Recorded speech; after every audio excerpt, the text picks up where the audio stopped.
గద్వాల నుంచి వచ్చారు యువకులంతా. ఇప్పటికైతే కాంగ్రెస్ ప్రభుత్వం చాలా బ్రహ్మాండంగా పనిచేస్తుందని, కేసీఆర్ ప్రభుత్వం కన్నా బాగా పనిచేస్తుందని యువకులు అంటున్నారు. మా గద్వాల ఎమ్మెల్యే ఇప్పుడు స్థానిక ఎమ్మెల్యే గెలిచిన టీఆర్ఎస్ మంచి. ఈ రోజు రైతులు ఎండిపోతున్నాం అని చెప్పి ధర్నా చేస్తున్నాం. ఏంటి కొర చేస్తావు? 9 ఏళ్ల కాంచి ధర్నా చేయవచ్చు కదా. ఇవాళ ధర్నా వచ్చిందా రైతులకు? 9 ఏళ్లకేళ్ళ పచ్చగుండే తెలంగాణ పచ్చగుండా అని అంటున్నారు. వర్షాలు లేనప్పుడు ఏం చేస్తావు చెప్పు? వర్షాలు లేనప్పుడు ఏం చేస్తావు? ఇప్పుడు వానాకాలం నీకు జ్వరం ఇప్పుడు పంటలు లేవని వాళ్ళు ధర్నా చేస్తున్నారు. కేసీఆర్ అన్ని ధర్నాలు, రస్తారోకలు, డమ్మి నాటకాలు సింపతి కోసం, ఎమ్మెల్యే ఎలక్షన్ కోసం, ఎంపీ ఎలక్షన్ కోసం. ఎంపీ ఎలక్షన్ తర్వాత మీ కేసీఆర్ కనబడాడు, పర్మనెంట్ గా ఫామ్ హౌస్ లో దాక్కుంటాడు. కేటీఆర్ వెళ్ళిపోతాడు, ఆల్రెడీ చెల్లెమ్మ పోయింది టీఆర్ జైలుకు, కాకపోతాడు చర్లపల్లికు, హరీష్ రావు పోతాడు సిద్దిపేటకు. వీళ్ళు ఖాళీ, కల్వాకుంట్ల కాందని ఖాళీ, బీఆర్ఎస్ ఖాళీ. ఈరోజు 25 మంది జైన్ అవుతా అన్నారు. ఒక వారంలో క్లీన్ స్వీప్, టీఆర్ఎస్ అయిపోయే పని. ఏమున్నారు తెలంగాణలో సింగల్ సింహం కాంగ్రెస్ పార్టీ. కేసీఆర్ గారు ఏమంటున్నారంటే, ఇక నేను ఆగా వచ్చేసిన ఉద్యమంలో మరో ఉద్యమం స్టార్ట్ చేస్తా అని. అన్న ఉద్యమం కాదనే, దించుడు పోసుడు ఉద్యమం అంది, తాగుడు, వేరేది ఉద్యమం కాదు.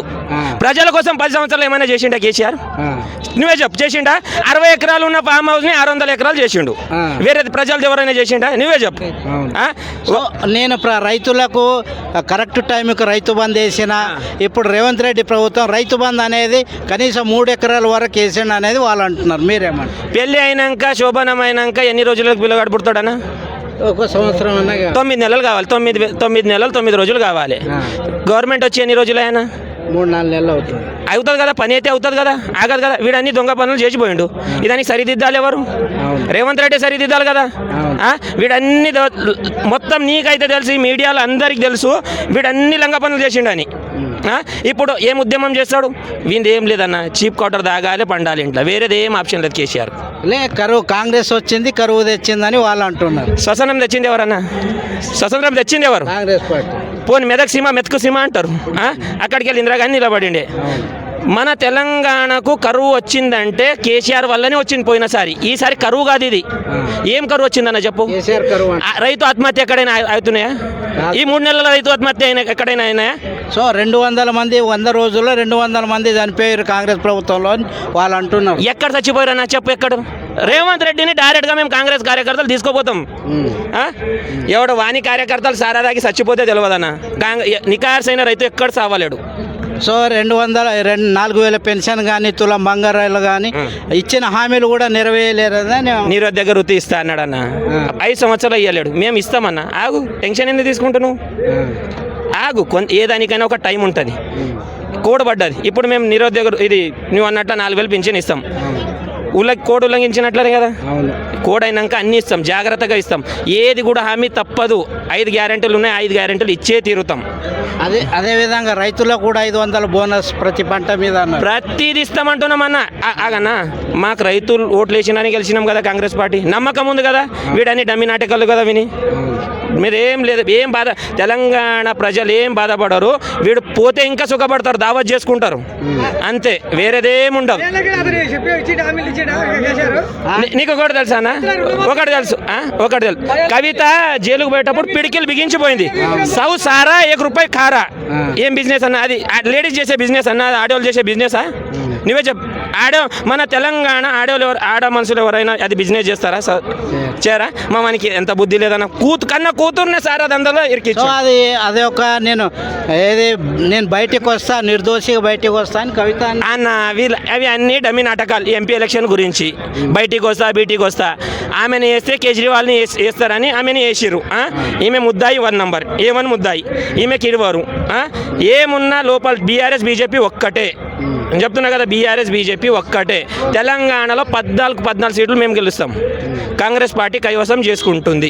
ఎట్లా ఉంది కాంగ్రెస్ ప్రభుత్వం, బీఆర్ఎస్ ప్రభుత్వం? అన్న, కాంగ్రెస్ ప్రభుత్వం ఉన్నదని అక్కడ చూడనా? నీ కండ్లకు ఏడదాకా కనిపిస్తారు పబ్లిక్. నువ్వు చెప్పు. మా మీటింగ్ దగ్గర పల్లి బట్టలు అమ్మేట దగ్గర టీఆర్ఎస్ దగ్గర మీటింగ్లో ఉంటారు. నువ్వు కావాలంటే చూసుకో అంతే, వేరేది ఏం లేదు. ఇప్పుడు ఎక్కువ మాట్లాడాల్సిన అవసరమే లేదు. కేసీఆర్ పోయిండు అయిపోయాయి అంతే. ఎక్కడి నుంచి వచ్చారు? మేమన్నా జైరాబాద్.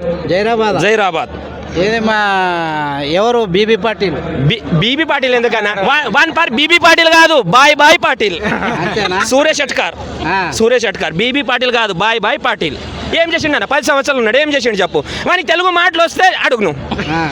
తెలంగాణలో ఉండి తెలుగు మాటలు రావు అరే మేము బీజేపీ వస్తాం ఎట్లాగో బీజేపీ పైన ఏ అన్న అవి అన్ని నాట హిందూ ముస్లిం లడే అంటారు వాళ్ళు చేసింది ఏం చెప్పన్న తెలంగాణకు ఆ.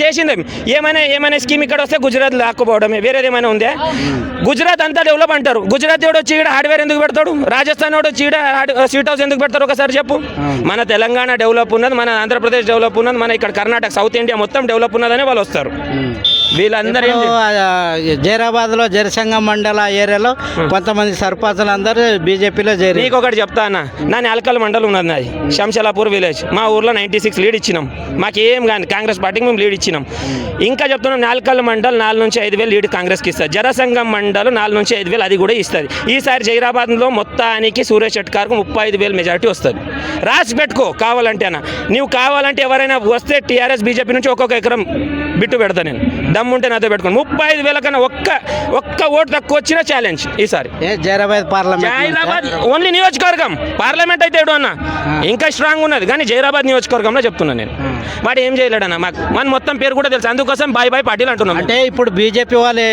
మేము గుడి కట్టించినాం కదా ఈ ఒక్కసారి సరే అన్న ఒక పని చేద్దాం ఈడ గుడి కట్టిన వాళ్ళందరూ మాకు కూడా రాముడు కావాలి అందరికి రాముడు కావాలి ఒక మాట హిందూ ముస్లిం మనకు వద్దు గుడి కడితే నీ ఉపాసం నువ్వు అన్నం తిన్నట్లేనా అట్లా మళ్ళీ ఎట్లా అన్న గుడి కట్టిన ఇంకో పేదోళ్ళు కల్పించారు ఒక మాట రాష్ట్రపతి ఉన్నది ద్రౌపది ముర్ము పిలిచిరా అన్న పిలవాలి ఆ?